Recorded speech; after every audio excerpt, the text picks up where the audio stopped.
3 number का प्रश्न हम पढ़ते हैं। 3 नंबर में बोल रहा है अभाज्य गुणनखंड विधि द्वारा निम्नलिखित पूर्णांकों के HCF और LCM ज्ञात कीजिए। तो 12, 15, 21 है, इसका HCF और LCM दोनों निकालना है। तो यहाँ हम लिखते हैं 1 नंबर 12, 15 और 21। पहले इसका LCM निकालते हैं।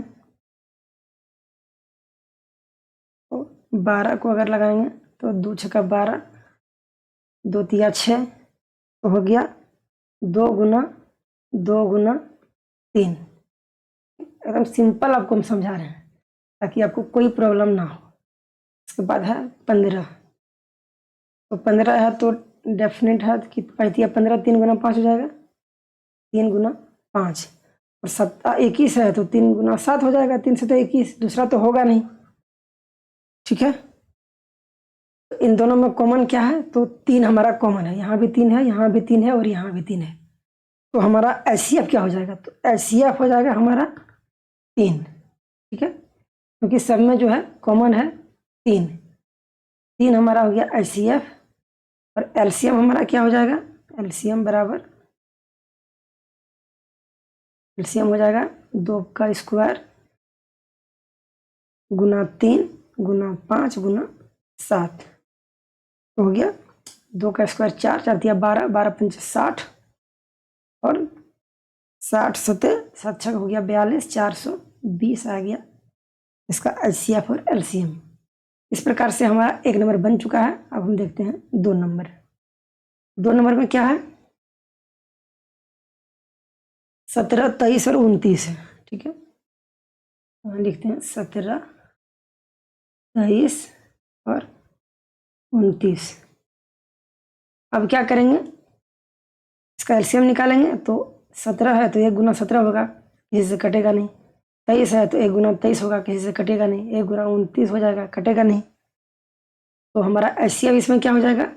जो तीनों में कॉमन होगा वही हमारा HCF होगा। तो HCF हमारा तीनों में कॉमन है 1, 1 और 1। तो HCF हमारा क्या हो जाएगा? HCF हो जाएगा 1। और LCM हमारा क्या हो जाएगा? यहाँ लिखेंगे LCM बराबर,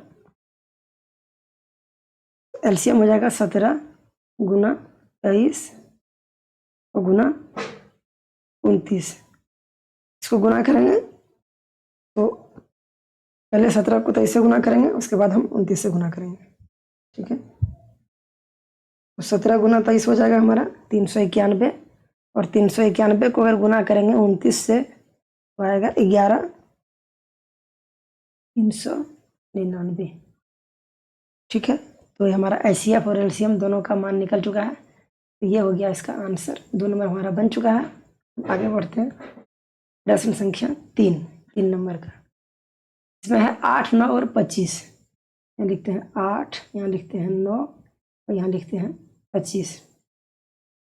LCM निकालेंगे इसका। तो पहले 8 का निकालते हैं। 2 से लगेगा 2 चौका 8, फिर 2 से लगेगा 2 दूनी 4, 2 से 1, 2 दूनी 2 गुना 2 गुना 2, यही हो गया। ठीक है,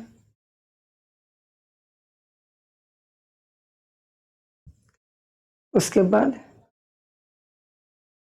8, 9 और 25 है। तो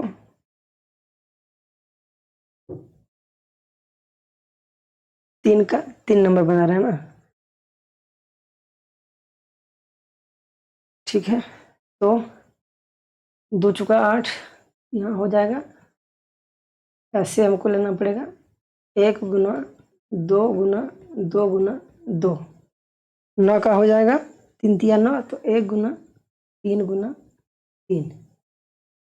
फिर हो जाएगा 25 का 1 गुना 5 गुना 5। एक हम इसीलिए लिए क्योंकि देखिए इसमें 2 गुना 2 गुना 2 है, इसमें 3 गुना 3 है, इसमें 5 गुना 5 है। एक अगर नहीं लेंगे तो HCF कैसे निकलेगा? हमारा अलग अलग करके निकालना पड़ेगा।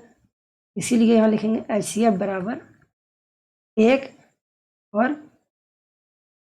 LCM हो जाएगा 2 पर क्यूब गुना 3 का स्क्वायर गुना 5 का स्क्वायर। तो हो जाएगा